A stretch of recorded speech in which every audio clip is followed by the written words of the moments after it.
नेवासा येथील स्थानिक गुन्हे शाखेने एक मोठी कारवाई केली आहे। 13 मार्च 2025 रोजी नेवासा पोलीस स्टेशन हद्दीत अवैध वाळू वाहतुकीवर कारवाई करण्यात आली। सलबतपूर ते खडका फाटा मार्गे वाळू वाहतूक केली जात असल्याची गुप्त माहिती मिळाल्यानंतर स्थानिक गुन्हे अन्वेषण शाखेच्या पथकाने एक सापळा रचला।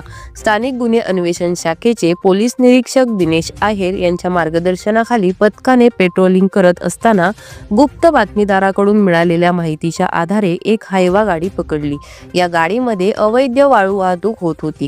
सलबतपूर कडून खडका फाट्याच्या दिशेने येणारी एक पिवळ्या रंगाची भारत बेंच कंपनीची हायवा गाडी थांबवून तपासणी करण्यात आली। गाडीचा चालक कुंडलिक विष्णू काकडे यांनी ही गाडी सुधीर सिरसाट यांच्या मालकीची असल्याची माहिती दिली।